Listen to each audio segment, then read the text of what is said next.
Olá pessoal, bem-vindo a mais um bate-papo aqui no nosso canal.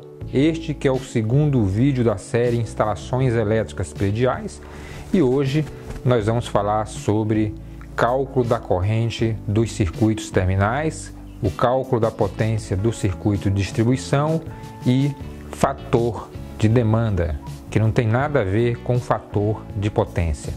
Mas antes eu queria dizer para vocês que é muito comum a gente ouvir, seja de forma presencial ou através de questões enviadas por e-mail, por que a gente tem que aprender matemática em instalações elétricas prediais? Por que tantas fórmulas?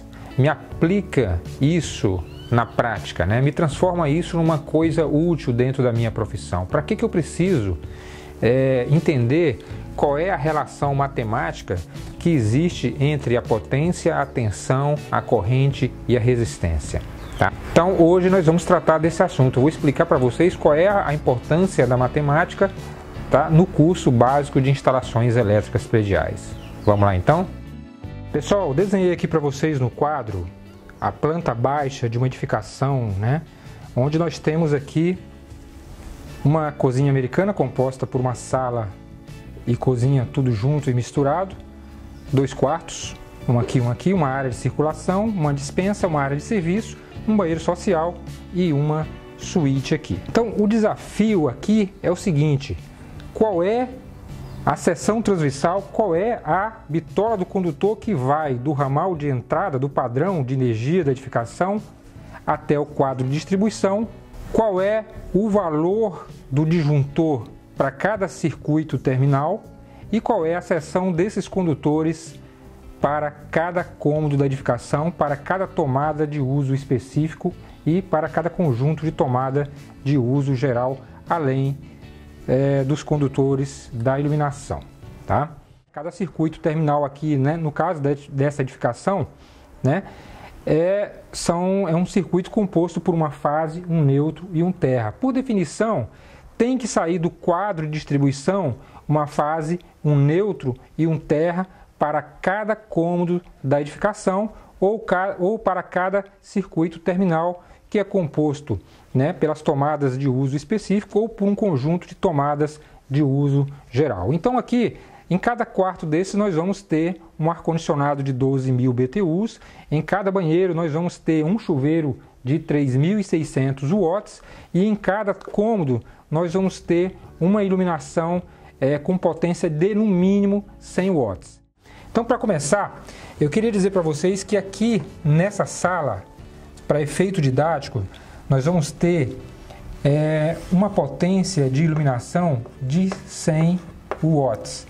Nós vamos ter também 5 tomadas de uso geral, que somadas vai dar 500 watts.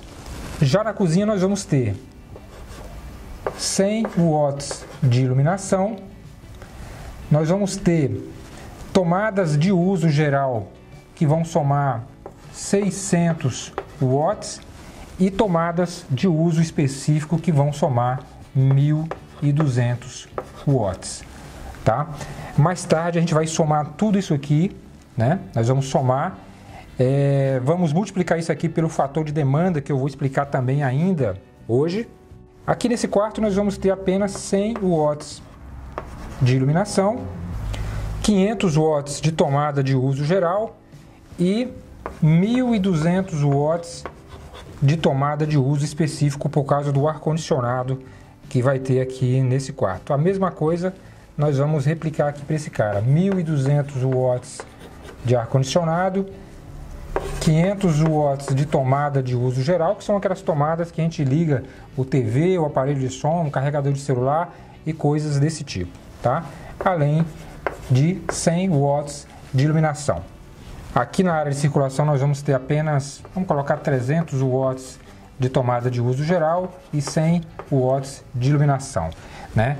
Por definição, pessoal, circuito de iluminação deve ser separado dos circuitos de tomadas de uso geral e de tomadas de uso específico, tá? Então, os circuitos elétricos de edificação, eles são compostos por circuitos de iluminação, circuitos de tomadas de uso específico, de uso dedicado, né? E circuitos de tomadas de uso geral. Ao final de tudo, a gente soma tudo, multiplica pelo fator de demanda, onde você vai encontrar em VA qual é a potência instalada da edificação. E daí, sim, nós vamos extrair a corrente e também o disjuntor geral do quadro de distribuição, além dos disjuntores seletivos de cada circuito terminal, tá ok? Aqui na dispensa nós vamos ter apenas 500 watts de tomadas de uso geral e 100 watts de iluminação. Na área de serviço, onde você tem muitos eletroeletrônicos pesados, como por definição, você tem que ter ali tomadas de uso específico. Vamos colocar aqui 5.600 watts de tomadas de uso específico, tá? 100 watts de iluminação. Pessoal, o próximo passo agora é somar os valores das potências de iluminação com os valores das potências das tomadas de uso geral, mais os valores das potências das tomadas de uso específico ou dedicado. Normalmente as tomadas de uso geral são aquelas 2P mais T de 10 amperes utilizadas para plugar geladeiras, TVs, aparelhos de som e eletrodomésticos em geral de baixa potência, né? Já uma tomada de uso específico ou uso dedicado é aquela 2P mais T, né, onde você tem dois polos, normalmente uma fase, um neutro e um terra, ou duas fases e um terra, de 20 amperes, utilizada individualmente para as cargas maiores, como chuveiros elétricos, ar-condicionados e eletrodomésticos de maior potência, normalmente instalados em áreas de serviço, tá? O óbvio aqui seria somar tudo, encontrar a potência total, dividir o resultado pela tensão nominal da rede e dessa forma encontrar a corrente, tá? Mas não é assim que funciona. Isso daria uma corrente muito alta e fatalmente o superdimensionamento dos condutores, das proteções elétricas e fatalmente, tá, o encarecimento aí do projeto, tá? Tem uma regrinha básica de engenharia aqui na história e por isso que antes da gente calcular a potência provável aqui, né, dessa edificação, a gente precisa entender o que é o fator de demanda, né, que não tem nada a ver com o fator de potência. O fator de demanda ele representa uma percentagem de quanto das proteções previstas serão utilizadas simultaneamente no momento de maior solicitação da instalação. Uma edificação ela pode ter dezenas ou centenas de tomados ou pontos de iluminação, mas dificilmente esses pontos serão utilizados todos ao mesmo tempo, né? Todos simultaneamente. Então é aí que entra a figura do fator de demanda, que foi feito aí para não superdimensionar os componentes dos circuitos de distribuição, como os quadros, os fios e os disjuntores, por exemplo. O fator de demanda para tomadas de uso geral e iluminação está disponível aqui nessa tabela, tá? Já o fator de demanda para tomadas de uso específico, ela pode ser encontrado aqui nessa outra tabela de número 2. Ambas estão disponíveis aí na internet ou nas normas técnicas das concessionárias de energia elétrica, tá ok? A demanda de residências e apartamentos individuais ela é determinada com a utilização da seguinte expressão: D é igual a P1 vezes G1 mais P2 vezes G2, divide tudo aí pelo fator de potência. Normalmente a gente usa aqui o fator 0,92, tá ok? Onde D é a demanda individual da unidade consumidora em kVA, P1 é a soma das potências ativas da iluminação e das tomadas de uso geral em watts. P2 é a soma das potências das tomadas de uso específico em watts. G1 é o fator de demanda dado pela tabela 1 e G2 é o fator de demanda dado pela tabela 2, tá? E FP é o fator de potência que a gente vai adotar aqui, 0,92. Então, pessoal, para facilitar a compreensão da nossa atividade, eu coloquei para vocês aqui uma tabela que consolida todas as cargas, né, de iluminação e tomadas de uso geral, tá? Nós temos aqui, portanto, com iluminação 1000 watts e com tomadas de uso geral cerca de 3.600 watts, totalizando, portanto, 4.600 watts. Então, como a gente ficou na faixa aí de 4.001 a 5.000 watts, a gente vai adotar então o fator de demanda de 0,52. E essa aqui é a tabela que consolida as tomadas de uso específico, né? Totalizando aí 16.400 watts, tá? Observe que nós temos aqui, pessoal, 6 circuitos de tomadas de uso específico, tá? Então, como você tem 6 circuitos, se eu pegar essa tabela número 2 aqui de fator de demanda de tomadas de uso específico, a gente vai encontrar o fator multiplicador 0,65. Então, somando-se os valores das potências de iluminação e tomadas de uso geral, nós temos o seguinte: 1.000 watts de iluminação com 3.600 watts de tomada de uso geral, nós temos, portanto, 4.600 watts, tá?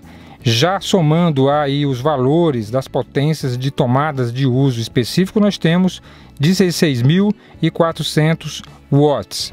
Então, finalmente, somando os valores das potências de iluminação com as potências das tomadas de uso geral e as potências das tomadas de uso específico, já corrigido aí pelos seus respectivos fatores de demanda, conforme a gente viu nas tabelas, nós temos então 2.392 watts, tá?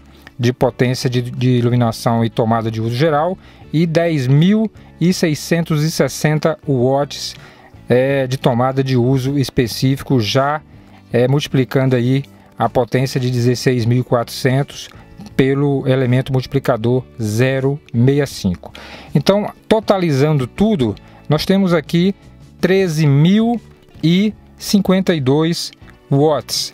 Se eu pegar esses 13.052 watts e dividir pelo fator de potência que nós atribuímos aqui, de 0,92, nós vamos obter aí 14.186 VA ou 4,2 kVA, tá? Arredondando aí 4,2 kVA. Então, obtida aí a demanda da edificação, a gente pode efetuar o cálculo da corrente do circuito de distribuição e finalmente determinar a categoria de fornecimento e a demanda provável da unidade consumidora, que é regida aí por normas técnicas regionais de acordo aí às concessionárias de energia elétrica, tá?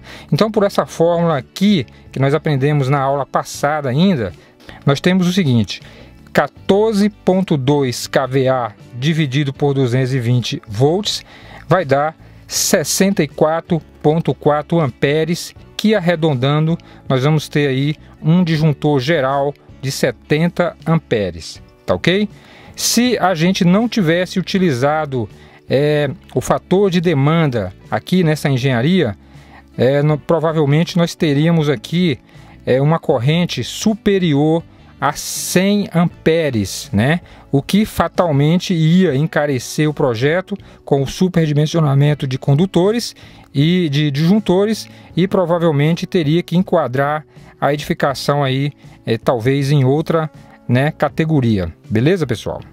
Então, com isso, a gente finaliza o bate-papo de hoje, a gente finaliza essa aula de hoje, e nas próximas videoaulas a gente dá continuidade aqui ao nosso conteúdo, seguindo aí com o nosso curso básico de instalações elétricas prediais. Então é isso, pessoal. A gente vai ficando por aqui. Um abraço e até o nosso próximo bate-papo aqui no canal da Eletricidade.